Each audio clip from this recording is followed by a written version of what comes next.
매주마다 설교를 위해서 올라올 때 느끼는 것은 하나님께서 만드신 자연이 너무나 아름답다 하는 것을 느낍니다. 매주마다 한 번씩은 제가 드라이브를 하는데 너무 좋습니다. 그런데 오늘은 특히 그런 것 같아요. 이 날이 너무나 청명하다 그러나 맑고 청명하고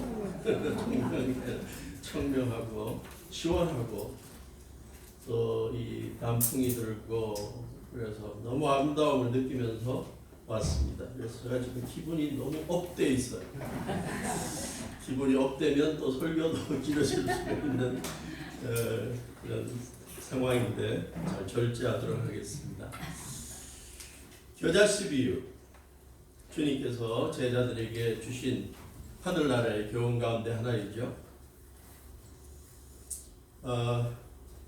제가 발견한 재미있는 사실 하나를 같이 나누기로 합니다. 캐나다 젊은이 카일 맥도날드라는 젊은이가 있는데 2005년에 자기가 갖고 있는 빨간 클립, 뭐 이렇게 책장 같은 거 이렇게 끼워놓는 클립 있죠? 네, 빨간 클립 조그만 거 그걸 갖다가 인터넷으로 뭐라 그러죠? 뭐 서로 바꾸는 거, 트레이드하는 거 뭐라 그래요? 교환하는 거. 그 프로그램에 들어가서 내가 이 빨간 클립 있는데 이거 원하는 사람 가져가고 바꾸자 그랬더니 어떤 사람이 펜을 들이대면서 나 클립 다오, 나 펜 줄게. 그래서 펜을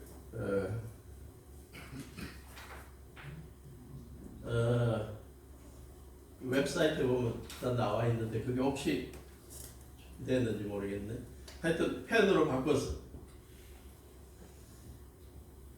그리고는 또 얼마 있다가 펜을 가지고 또 교환하는데 올려가지고 이거 가져가고 나한테 뭐 줄 사람 그랬더니 문 손잡이 아주 특이하게 생긴 문 손잡이가 있다고 바꾸자 그래서 바꿨습니다. 예, 밑에 있네요. 문 손잡이 이상하게 생겼네요. 탈같이 생겼네요. 그걸 갖고 있다가 또 이거하고 뭐 바꿀 사람 그랬더니 캠프에 가서 우리 바나라 그러나요? 뭐 불 피우는 스토브하고 바꾸자 그래서 그걸로 바꿨어요. 그걸 가지고 또 바꾸자 그랬더니 발전기하고 바꾸자 그래서 또 발전기로 바꿨습니다. 발전기하고 바꿀 사람 그랬더니 파티에 맥주가 막 나오는 맥주통하고 바꿨습니다. 맥주통하고 또 바꿀 사람 그랬더니 눈 위에서 타는 자동차 그 있죠? 스노우모빌이라 그러나요? 그걸로 바꿨습니다. 그걸 갖고 또 바꿀 사람 그랬더니 어떤 사람이 그거 나한테 주면 2명이 여행할 수 있는 여행권을 주겠다. 그래서 그걸로 바꿨습니다. 2명 여행권을 갖고 또 바꿀 사람 그랬더니 트럭으로 바꾸자. 뭐 박스 같은 거 실려 트럭으로 바꾸자. 그 다음에 또 바꾸자 그랬더니 음반 계약권하고 바꾸자. 그래서 음반 계약권하고 바꿨습니다. 이거 갖고 또 바꿀 사람 그랬더니 1년간 우리 집에 와서 살 수 있도록 하겠다. 그래서 그걸로 바꿨습니다. 근데 그거 갖고 또 바꿀 사람 그랬더니 굉장히 유명한 뭐 가수인가요? 앨리스 쿠퍼라는 가수가 있는데 그 사람하고 하루 오후를 같이 즐기는 거로 바꾸자. 그래서 그걸 또 사용했어. 그걸 자기가 가졌습니다. 근데 그거 갖고 또 바꿀 사람 그랬더니 스노우볼 키스라는 굉장히 유명한 락 그룹이 있는데 뭐 그 사람들의 뭐가 있는 그 사람들의 그 사람들이 갖고 있던 건지 모르겠지만 스노우볼로 바꿨습니다. 그래서 그거하고 또 바꿀 사람 그랬더니 영화에 출연할 수 있는 그러한 기회를 주겠다. 그래서 그걸로 또 바꿨습니다. 그래서 영화 출연할 수 있는 권리하고 또 바꿀 사람 그랬더니 시골에 미국 시골에 한 농장에 2층 집이 있는데 그 2층 집하고 바꾸자. 그래서 저 집을 갖게 됐어요. 조그만 클립 하나로 시작했는데 몇 번 이렇게 굴려갖고는 집을 갖게 됐어요. 대단한 기회죠. 제가 뭘 이야기하려고 이렇게 서로를 길러서 우리가 아주 작은 것, 아주 하찮은 것이라고 생각하는 것이 사실은 그렇지 않을 수 있다는 거죠. 작은 것이 사실은 클 수 있고 하찮은 것이라고 생각하는 게 아주 가치 있는 것일 수 있다는 점을 깨닫게 해주는 겁니다. 오늘 우리가 읽었던 예수님의 비유가 이와 비슷한 관련된 교훈을 제공하고 있습니다. 한 사람이 자기 밭에 겨자씨를 심었는데 이 겨자씨 세상에 어떤 다른 씨앗보다 조그만 그게 자라더니 땅에 들어가서 뭐 이렇게 싹이 나고 자라더니 뭐 풀도 아니고 큰 나무가 되는데 그 나무가 너무너무 크게 자라서 나중에는 수많은 공중의 새들이 와서 쉬고 갈 수 있게 될 정도로 커지더라. 그래서 예수님이 겨자씨의 자람, 성장에 대해서 이야기하면서 하늘나라가 이와 같다. 결국은 겨자씨 이야기가 목적이 아니라 하늘나라의 원리를 소개하는 게 목적이셨죠. 하나님의 나라도 아주 작은 겨자씨가 큰 나무로 자라고 성장하는 것처럼 하나님의 나라도 이런 원리가 작동한다는 겁니다. 하늘나라, 자신의 삶에 하나님의 주권과 인도하심이 이루어질 수 있는 것을 믿고 있는 성도들의 삶에도 이러한 성장의 원리가 이루어진다는 겁니다.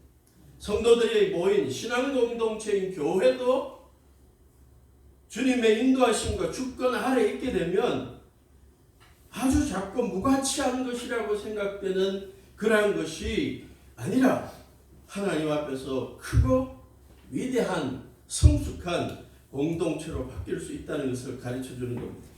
그래서 우리 각자 그리스도인이든 교회든 주님의 주권 아래 하나님의 통치 아래 있기를 원하는 자들은 성장하고 성숙하고 선한 영향력을 끼칠 수 있게 된다는 것을 가르치신 것입니다. 예수님의 이 비유는 다른 비유에 비해서 굉장히 짧죠? 그래서 오늘 설교도 굉장히 짧을 희망이 있습니다. 12분에 끝날 수 있어요. 근데 한 2시간 넘게 와갖고 12분 하고 가기는 그렇고 그래서 열심히 연구한 것을 또 발견한 것을 나누는데요. 어떤 면은 좀 필요 없는 것일 수 있어요. 그래도 열심히 찾아보았습니다. 오늘 예수님이 제자들에게 가르치면서 하늘나라의 원리를 가르치면서 사용한 눈에 쏙 들어오게 만드는 실물 교재가 있죠. 추상적인 이야기하면 모르니까 이해를 못하니까 뭐 하나 보여주면 되잖아. 그게 뭐냐? 겨자씨죠. 예수님의 교훈을 제자들에게 가장 쉽게 알려주기 위해서 구체적인 사물을 제시하셨는데 겨자씨를 보여주십니다. 이해하게 만드십니다. 겨자씨 혹은 겨자 하면 여러분 무엇이 가장 먼저 생각나십니까? 음식 만드시는 분들은 늘 겨자, 노란 그 겨자. 저는 겨자 하면 제일 먼저 생각나는 게 저희 집에서 그렇게 멀지 않은 한 5분 거리에 있는 그 유성의 현충원이 있는데요. 현충원 옆에 굉장히 유명한 냉면집이 있어요. 전국적으로 사람들이 모여 들어갔고요. 그 주인은 뭐 떼돈을 버는 것 같아요. 사시사철 넘쳐요. 그래서 이 겨자 하면 그 냉면집에 가서 냉면 먹던 생각이 자꾸 나요.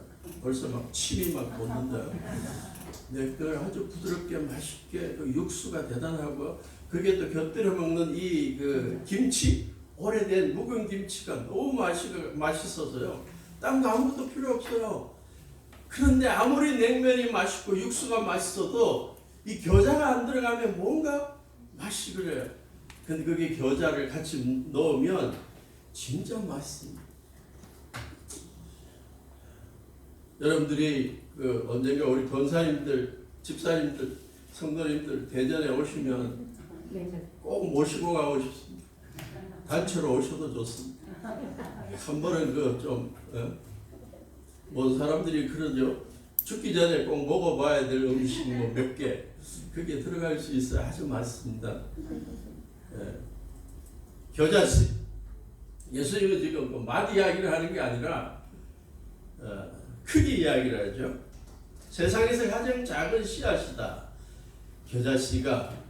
근데 얼마나 작은지 여러분 좀 이해하기가 힘드시죠? 딱 안 떠오르시죠? 그래서 제가 주중에 겨자씨를 구입했습니다. 그래서 여러분들에게 나눠 드리려고 그래요.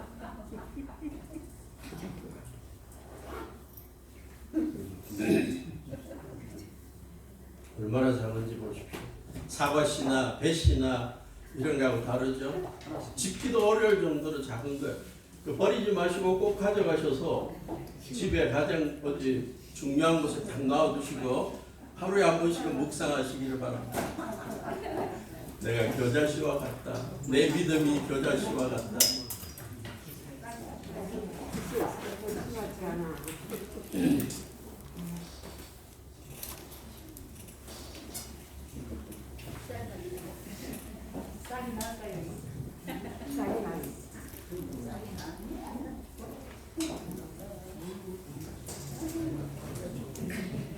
요게 저게 큰 나무가 됩니다.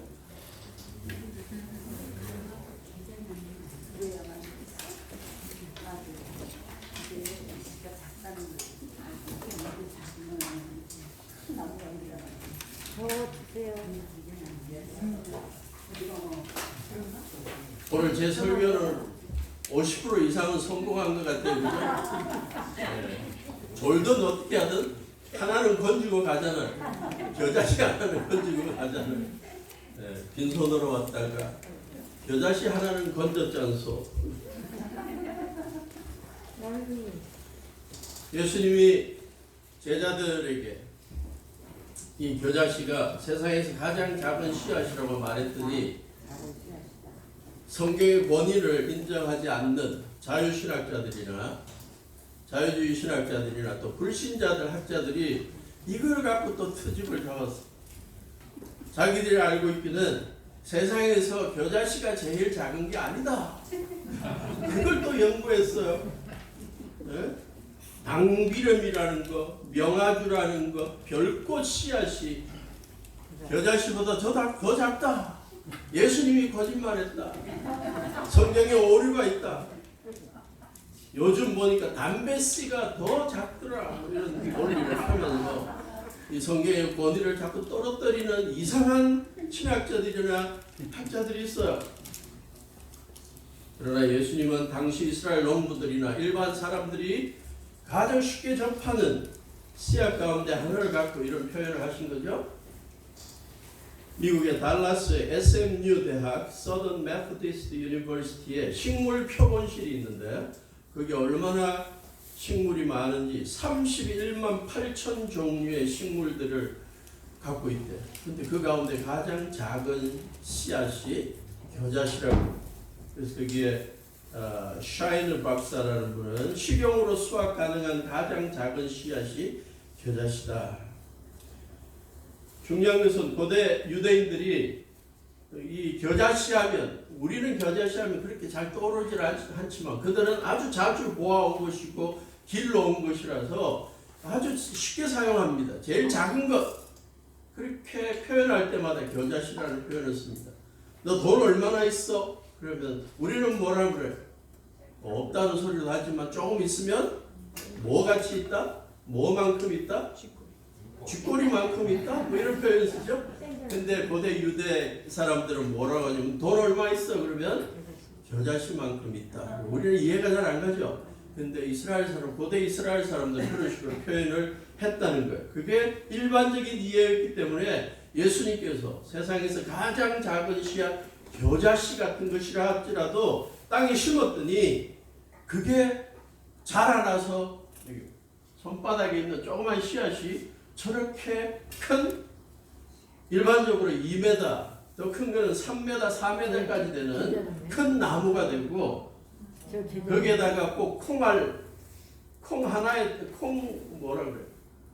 콩을 보면 뭐라 그러지? 콩깍지 안에 보통 몇 개가 있어요.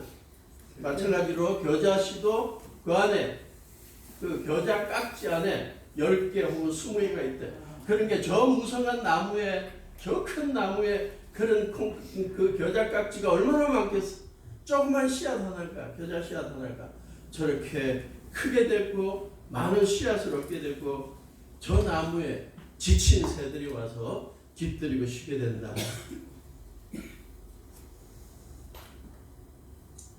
더 찾지 않아도 되는 부분을 제가 좀 찾았습니다. 나눠서 겨자씨의 또 다른 특징, 단단하고 생명력이 있다는 거예요. 여러분 만져보면 이게 쉽게 깨지는지 모르겠지만 단단하고 생명력이 있다. 어떤 종류의 땅에도 이 겨자씨는 무럭무럭 자란대. 그리고 어떤 기후에도 잘 견뎌내고 해충들의 공격을 다른 나무들에 비해서 가장 적게 받아서 잘 자란다는 것. 페르시아의 다리오 왕, 성경에도 나오죠. 다리오 왕이 헬라의 그리스의 알렉산더 대왕에게 우리가 지금 전쟁을 할 것이다. 항복해라. 선전포고하기 위해서 신하들을 통해서 선물을 준 게 있는데 참깨 한 부대를 알렉산더 대왕에게 보냈대. 그럼 뭘 이야기합니까?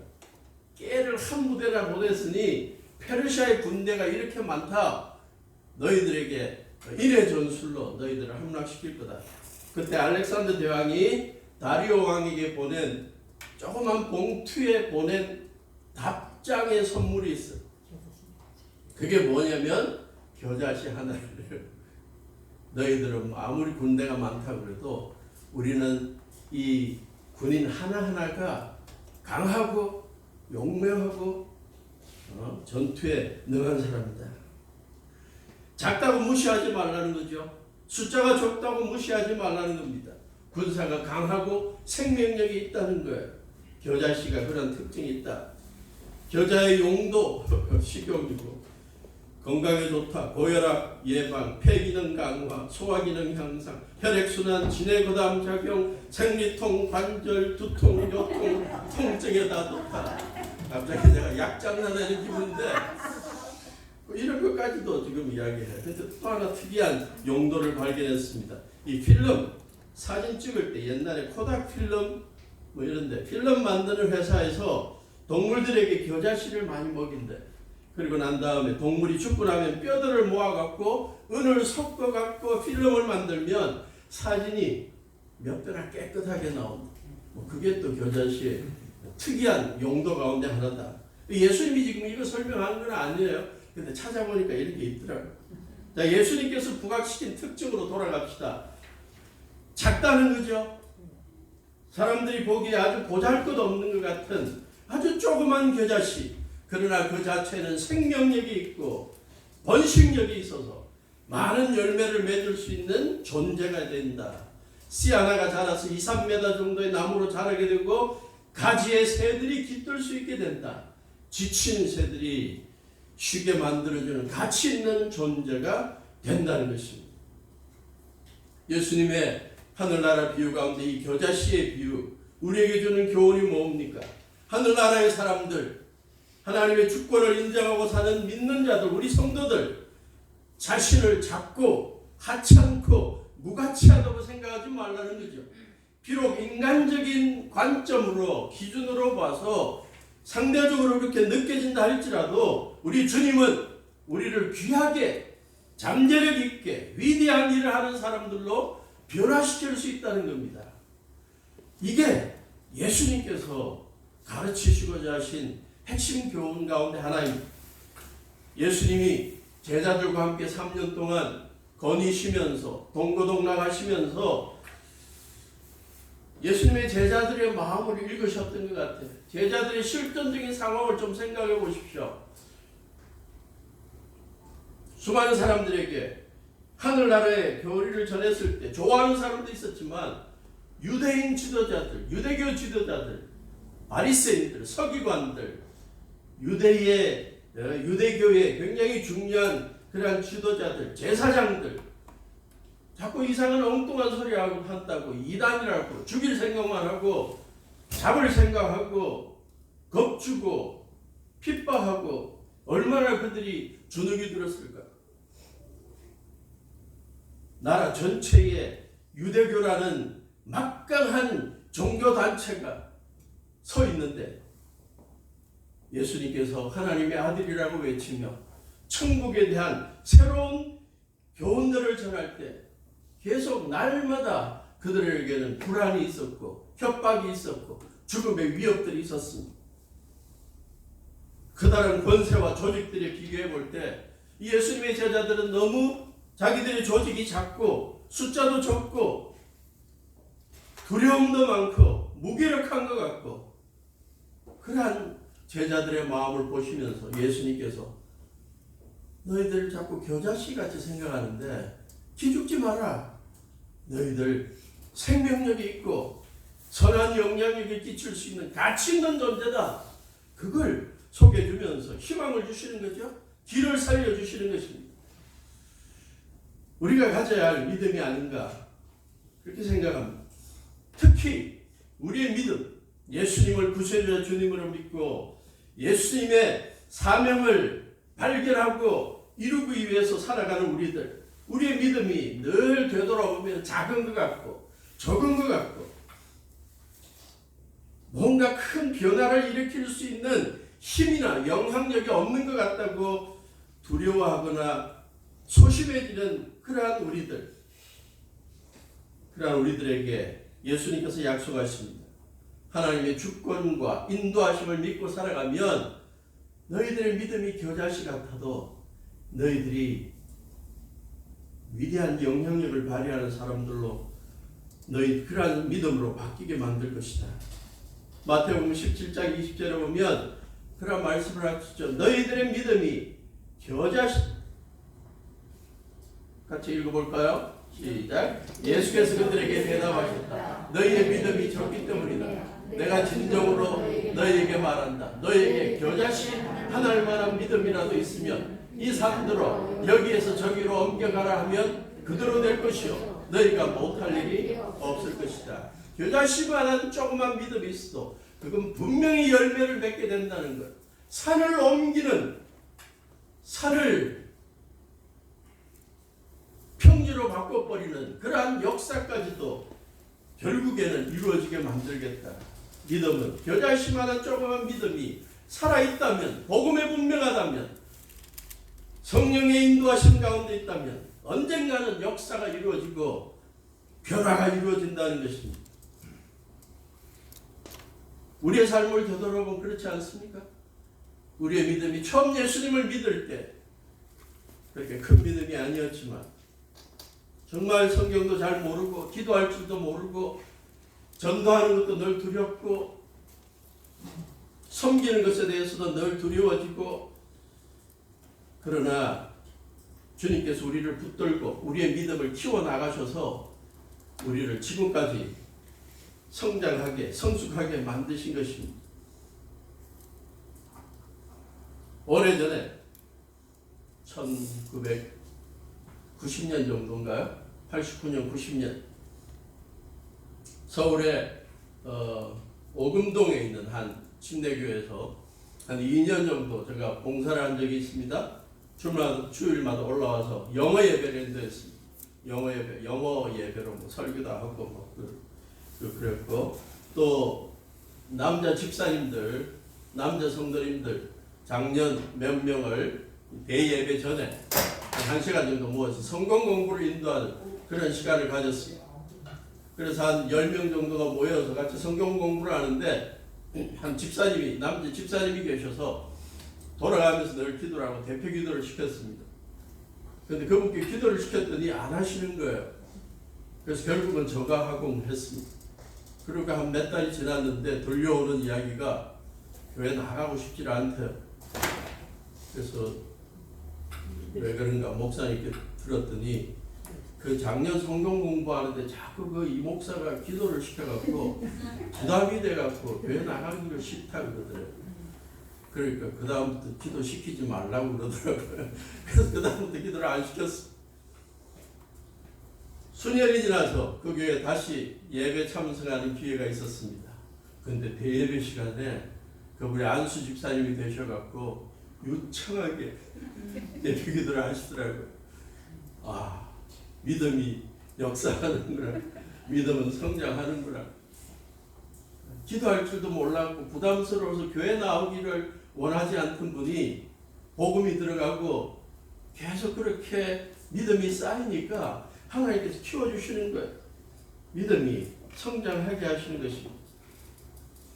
예수님에 관한 복음을 전함으로 말미암아 시작되는 하나님의 나라, 처음에는 아주 작게 시작하는 것 같지만 나중에는 많은 사람들에게 영향력을 끼치는 새들이, 지친 새들이 깃들어서 쉬게 만드는 선한 영향력을 끼치게 만들 정도로 성장하고 성숙하게 된다는 사실을 예수님은 암시하고 있습니다.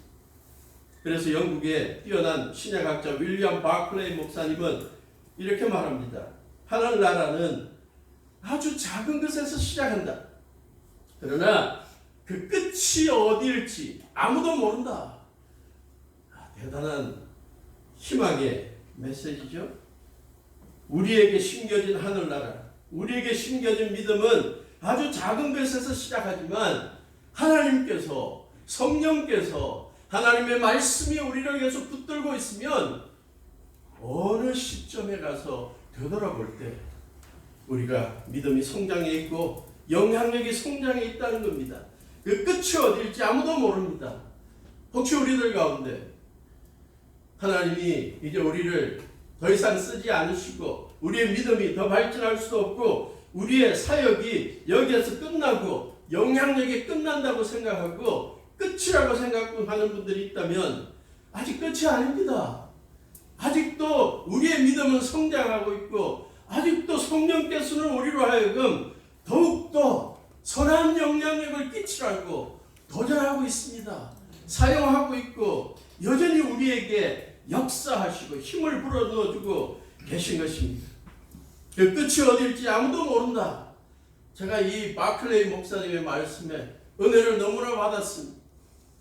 6학년 3번이 되고 신학교의 사역을 빨리 접는 시점에 저의 사역은 이제 끝이라고 생각하고 있었어요. 물론 해외 선교에 나가서 지도자들을 훈련시키는 일들도 한다는 생각은 있었지만 그러나 나에게는 이제 끝이 다가오고 있지 않나 하는 생각이 들었어요. 근데 이 말씀에 저는 새 힘을 얻었습니다. 6학년 3반이 뭘 끝이라 그러냐? 8학년도 있는데 9학년도 있는데 믿음 안에만 있으라. 복음 안에만 있으라. 주님의 사명을 계속 생각하고 있으라. 끝이 어딜지 아무도 모른다. 천장 유리창을 깨고 더 올라가서 하늘이 끝이다. 예수님께서 그리스도인들의 선한 영향이 얼마나 커질 수 있는지를 소개하는 딱 한 구절을 이야기했죠. 겨자씨가 어떤 씨보다 더 작은 것이지만 자라면 어떤 풀보다 더 커져서 나무가 된다. 그래야 공중의 새들이 와서 그 가지에 깃들인다. 공중의 새들이 와서 가지에 깃들인다. 철새들이 몇백 킬로, 몇천 킬로를 날아다니다가 피곤하면 겨자 나무에 와서 쉬게 된다는 거예요. 쉼을 줄 수 있다는 거예요. 지친 영혼들에게 쉼을 주는 아름다운 가치 있는 존재가 될 수 있다는 거죠. 이러한 구절이 구약에 나옵니다. 에스겔 17장 23절. 제가 드렸나요? 안 드렸어요. 에스겔 17장 23절. 이스라엘의 높은 산 위에 내가 백향목 가지를 꺾어갖고 심어 놓겠다. 거기에서 가지가 뻗어나오고 열매를 맺고 아름다운 백향목으로 자라게 된다. 그렇게 되면 온갖 새들이 그 나무에 깃들이고 온갖 날짐승들이 그 가지 끝에서 보금자리를 만들 것이다. 여기 온갖 새들이 나무에 깃들인다고 했는데 에스겔 바벨론에서 포로 생활하고 있는 절망하고 있는 유다 백성들에게 미래에 대해서 아무런 소망이 없어 살아가고 있는 그들에게 희망의 메시지를 전합니다. 너희들 기죽지 마라. 하나님께서 너희들 꺾어갖고 너희들이 이렇게 따로 떼어가지고 다시 본국에 심어서 아름다운 백향목으로 자라게 만들고 세상의 온 민족들이 여기 새가 상징하는 게 뭔가요? 온갖 새들, 온 이방 민족들이 나와 하나님 앞에 예배드리고 하나님께 영광 돌리는 세계 선교의 국가로 만들겠다. 희망의 메시지, 선교적인 메시지를 심어주는 거죠. 유다 백성들은 여기에 관심이 없었습니다. 드디어 예수님께서 이 땅에 오셔서 제자들을 비롯해서 예수님을 구세주와 주님으로 믿는 성도들을 중심으로 교회를 세우시고 세계 만민에게 복음을 전하는 그들의 영혼을 쉬게 만드는 선한 영향력을 발휘하는 교회로 만들겠다고 약속하신 것이라고 예언한 것이라고 볼 수 있는 것이죠. 하나님의 나라는 그러한 것입니다. 하나님의 주권과 인도하심을 믿는 성도들의 삶이 그러한 것이고 그러한 성도들이 모여있는 교회가 그러한 힘있는 공동체인 것입니다. 저희 사역 가운데 되돌아볼 때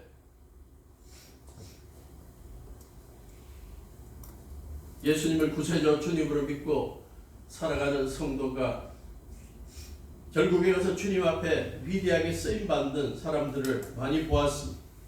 그 가운데 기억에 남는 한 분, 미국에서 이민교회하는, 산호세에서 이민교회하는 중에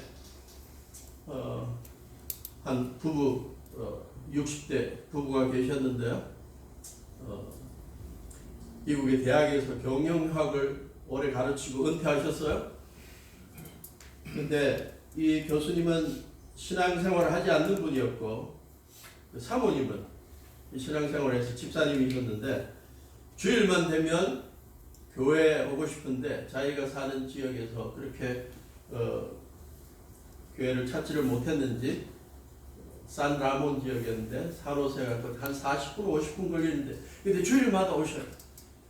근데 사모님이 직접 운전하지 않고 이 교수님이 운전을 해주는 거예요. 근데 오면 교회 참석하지 않습니다. 그러니까 아내를 너무 사랑해서 차를 1시간 정도 운전하고 예배드리게 만들고 자기는 교회 옆에 커피숍에서 커피 마시면서 책을 읽고 있어요. 그랬던 분이 목사가 바뀌고 젊은 목사가 한국에 신학교에 있다가 이제 목회하러 왔는데 한번 설교 들어보라고 그렇게 자꾸 권하신 것 같아요. 처음에는 커피숍에서 커피 마시고 있다가 이제 새 목사 왔다고 한번 들어보라 그랬고 예배 참석하기 시작했어. 그러더니 금요일마다 있는 성경 공부 첫 단계 1단계부터 9월의 확신부터 공부를 하기 시작하시더군요. 그러니까 다 끝냈어. 그러더니 나중에는 교회에서 주일학교, 작년 주일학교를 하는데 거기서 부교사가 되더니 교사가 돼서 가르치십니다. 세월이 지났습니다. 한국의 한동대학에서 경영학 교수를 찾고 있는데 거기에 지원을 했는지 어떻게 됐는지 거기에 오셨어요.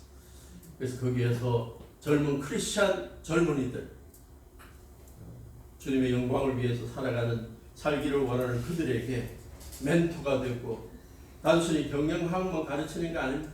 한동대학은 교수님 한 명 한 명이 10명, 20명 학생들의 영적인 멘토가 되어 기도해 주고 같이 소명을 찾고 그래서 그 사역을 몇 년 하시고 처음에는 믿음이 없던 자가 복음이 들어가고 믿음이 들어가니까 나중에는 하나님께서 정하신 때에 귀하게 사용해 주시는 것이죠.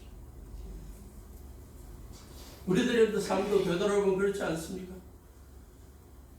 5년, 10년, 20년, 30년 전에 우리의 하나님 앞에서 가졌던 믿음. 근데 지금 우리가 하나님 앞에서 쓰임받고 있는 걸 되돌아보면, 비교해보면 내가 뭘 하려고 그래서 그런 게 아니라 주님께서 그때그때마다 써주신 거예요. 시간이 지금 자꾸 부담이 돼서 그래도 이야기를 해야 돼요. 제 이야기. 부산에서 17살인가 고등학교 1학년 때 선교사님이 시작한 교회 가서 첫날 예수님의 복음을 듣고 내가 죄인이고 내 모든 죄와 허물을 예수님께서 십자가에 달려서 다 대신 지시고 돌아가셨다는 걸 믿고 예수님이 내 마음속에 성령으로 함께 하신다는 걸 믿고 신앙생활을 시작했습니다.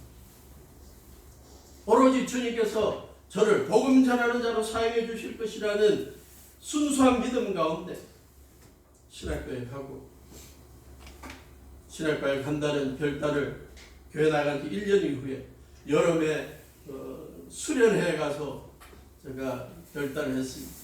이사야서 61장의 말씀 가운데 누가 이 복음을 전할 것인지 이사야 6장의 말씀 누가 이 내 말씀을 전할 것입니다. 누가 우리를 위해 가고 우리가 누구를 보내고 목사님의 말씀에 제가 복음 전하는 자가 되겠습니다. 그리고 설교가 끝나고 예배가 끝나고 앞에 나가서 하나님 앞에 내 삶을 주의 종으로 바치겠다고 결단을 하고 그러면 너무 기뻐해야 되는데 제가 살아오면서 가장 많이 울었던 때가 그때였던 거예요. 제 인생 앞으로 이제 복음 전하는 목사가 되어서 꾀제지하고 그 당시에 목사님들 성경 들고 집사님 여집사님들과 함께 신방 다니는 모습 보면 옷은 몇십 년 된 거 막 이렇게 다 떨어진 것 같고 몇 개는 굶으신 것 같고 그래서 주님 이제 제 인생이 그렇게 가는 거죠. 너무 슬프기도 하고 그래서 막 울었는데요. 몇십 년 지나고 보니까 제일 어리석은 행동이었던 거예요. 신학교에 가서 기도하면서도 하나님이 저의 미래를 어떻게 인도하실지 유학의 꿈을 갖고 기도했는데 응답해 주시고 유학하면서도 내가 공부 끝내고 어떤 길이 열릴지 암담할 때가 많았죠. 근데 공부 끝날 때쯤 돼서 침례신학대학교의 총장님을 통해서 빨리 오라 그래서 가서 교수 사역을 시작하게 되고 그 과정 속에 신학교 다니면서 제가 택한 것도 아닙니다.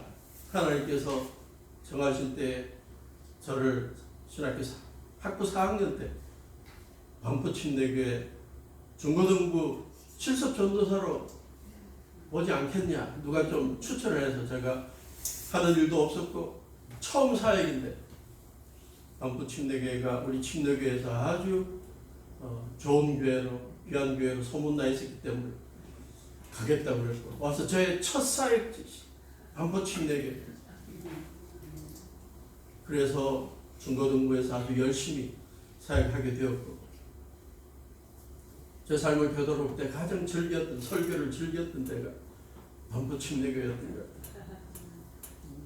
김 집사님하고 김규 형제님 기억하시죠?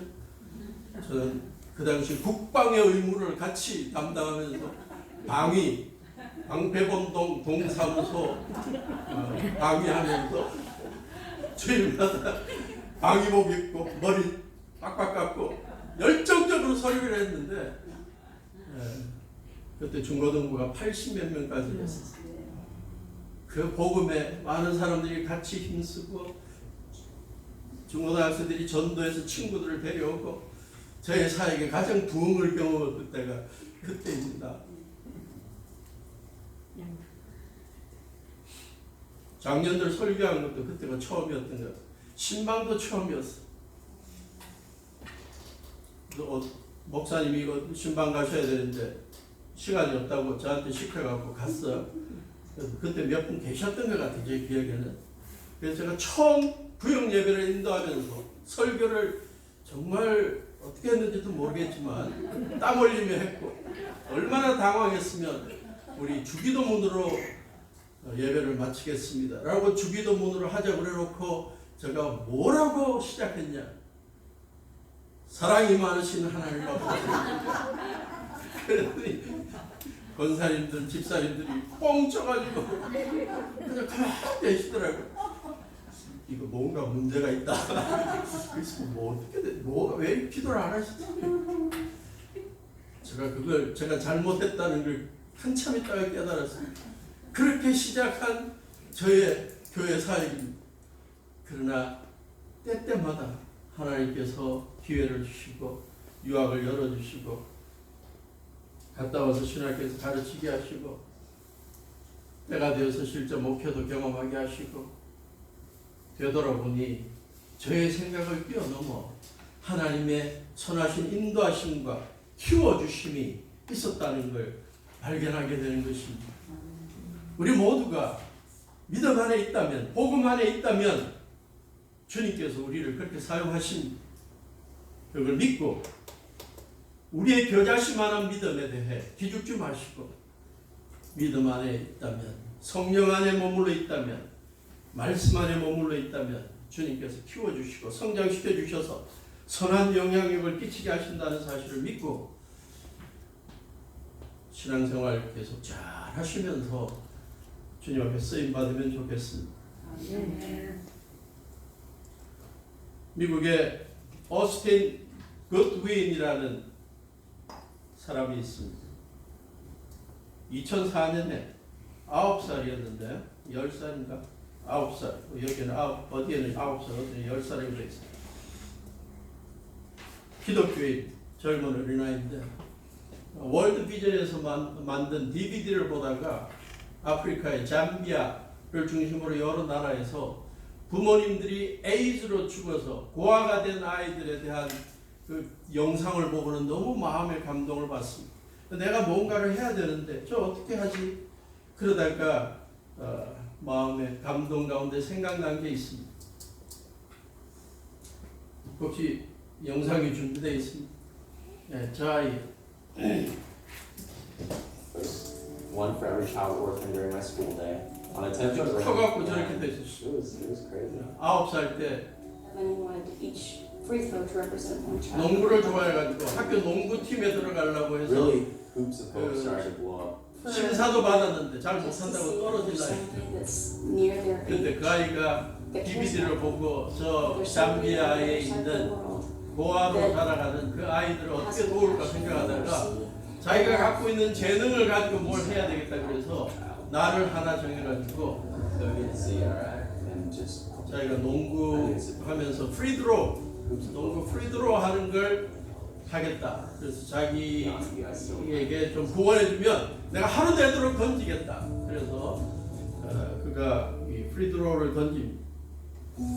그래서 하루에 2,057번을 공을 던집니다. 그러면서 자기를 후원하는 사람 한 번 넣을 때마다 1달러 뭐 이런 식으로 아마 가족들, 친지들, 친구들 다 이렇게 후원을 받기 시작했어요. 근데 그걸로 끝나질 않았습니다. 그래서 거기에 3,000불을 모아서 월드 비전을 통해서 도왔는데 그 다음 해도 매년 그 일을 했어. 이게 소문이 나가지고 방송을 타고 크리스찬 방송을 타고 뭐 그러더니 전국적인 방송을 타고 그래서 아프리카의 고아들을 돕는 이 프리드로 던지기 뭐 그렇게 해서 흡스 오브 홉 그래서 희망을 주는 프리드로 던지기 단체를 만들었습니다. 그래서 그 이후에 25개 나라에서 4만 명의 아이들이 이 공던지기에 같이 참여하고 모금을 해서 400만 불 정도를 모아서 아프리카의 고아들에게 도와주고 있고 지금도 이 일을 계속하고 있습니다. 그 아이가 지금은 뭐하냐라고 좀 찾아봤더니 워싱턴주의 한 교회에서 중고등부 전도사 역할을 하고 있다. 대단한 직위도 아닙니다. 어린아이가 하나님께서 자기에게 주는 감동을 따라 뭔가 구체적인 일, 선한 영향을 끼치는 일을 시작하니까 이게 성장하는 것, 열매를 맺어 나가는 것, 위대한 사역으로 번성하는 것입니다. 우리 각자가 주님께서 주신 은사가 있습니다. 재능이 있습니다.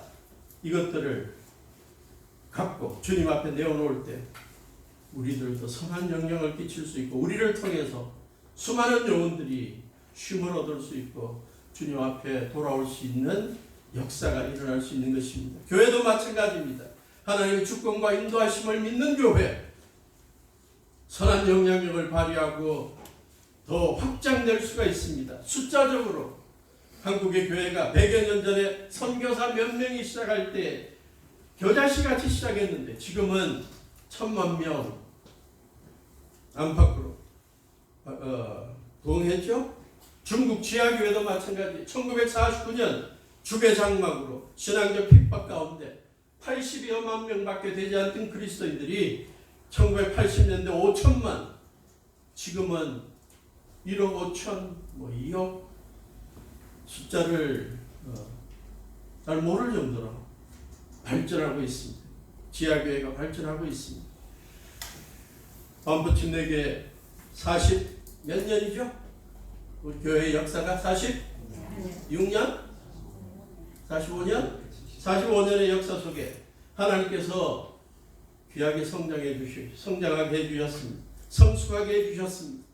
반포교회를 통해 수많은 주의 종들이 배출되고 거쳐가고 훈련받고 사회 각계에 선한 영향력을 끼치는 지도자들이 배출되고 거기에는 잊혀지지 않는 송정미 사모도 있고 송정미 사모하면 늘 기억나는 하나가 있어요. 또 이야기할 거야. 여기서 제가 못 떨어지게 주일날 아침 8시부터 하는 예배 설교하고 9시부터 저쪽 교육관 길고 있는 교육관에서 이제 중고등부 주일학교 하기 위해서 가는 사이에 그때 중학교 1학년가 되는 송정미 학생이 저에게 전사님 오늘 설교에 주일 아침 8시에 나와가지고 이렇게 예배 드리는 게 우리 중고등학생들이는 십자가를 지는 거라고 그러는데 그게 무슨 말입니까?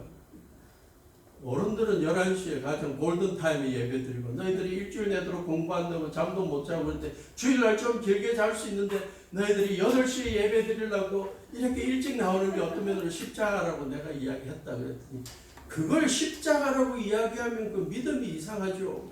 이런 이야기를 했어요. 제가 한번 봐주면 중학생보다 제 믿음이 약하고 그런 믿음의 사람도 있는 거예요. 찬양으로 연주로 말씀으로 선한 영향을 끼치고 섬김으로 영향을 끼치는 성도들이 있고 그러한 쉼터가 되는 훈련장이 되는 반포침례교회 위대한 교회입니다. 그런데 이게 끝이 아니죠. 앞으로 끝이 어딜지 우리는 모릅니다. 하나님께서 반포교회를 어떻게 더 위대하게 사용하실지 우리는 기대해도 좋은 것입니다. 지난주 중에 노숙자 봉사사역을 끝내고 우리 카톡에 사진을 올려주셨는데 제가 감동을 많이 받아서 나누기를 원합니다. 지금 몇 년째 이 사역을 하고 계신 거예요? 3년. 네? 3년. 3년. 이렇게 준비하셔서 지하철 길에서 저렇게 누워 자는 사람들에게 음식을 나눠주고 복음을 전하고 3년 동안 끊임없이 이러한 사역을 한다는 게 정말 얼마나 귀한 것인지. 근데 저걸 보면서 이게 끝이 아니다. 앞으로 5년, 10년 후에 이 사역이 어떻게 발전할지 기대가 되는 것입니다. 수많은 한국의 큰 교회들, 자랑하는 교회들, 저런 사역이 있는지 앞으로 우리 반포교회가 겨자씨만한 조그만 믿음, 조그만 섬김이 있다 할지라도 그걸 성실하게 믿음 안에서, 복음 안에서 계속 유지하다 보면, 섬기다 보면 주님께서 우리의 사역을 통해 수많은 새들이 깃들이고 쉬는 것처럼 수많은 영혼들이 쉼을 얻게 해 주실 것입니다. 그러므로 결론을 맺습니다. 우리 자신이 겨자씨 같다고 생각되고 작고 무기력하고 별로 중요하지 않은 존재라고 생각하는 분들이 있다면 생각을 바꾸시기를 바랍니다. 하나님의 관점에서는, 우리 주님의 관점에서는 우리 다 중요하고 주님께서 우리 그와 같은 부족한 우리를 알지라도 붙잡아 주셔서 복음으로 키워주시고 성령의 열매와 역사를 심어주셔서 세월 지나면 위대한 선한 영향력을 끼치는 사람들로 만들어주신다. 특히 우리의 믿음이 겨자씨처럼 작다고 생각하고 주님 앞에 아무것도 할 수 없다고 생각하면 걱정하지 마십시오. 주님이 붙들어 주셔서 키워주십니다. 성장하게 해주십니다. 산을 옮기는 역사가 우리를 통해 일어나게 하시는 것입니다. 우리의 믿음의 성장과 성숙이 아직 끝나지 않았습니다. 하나님의 나라의 확장과 복음 전파, 우리의 선한 영향력 끝나지 않았습니다. 개인적으로도 끝나지 않았고 교회적으로도 끝나지 않았고 어려운 때일수록 우리를 통해 위대한 역사를 일으키실 것입니다.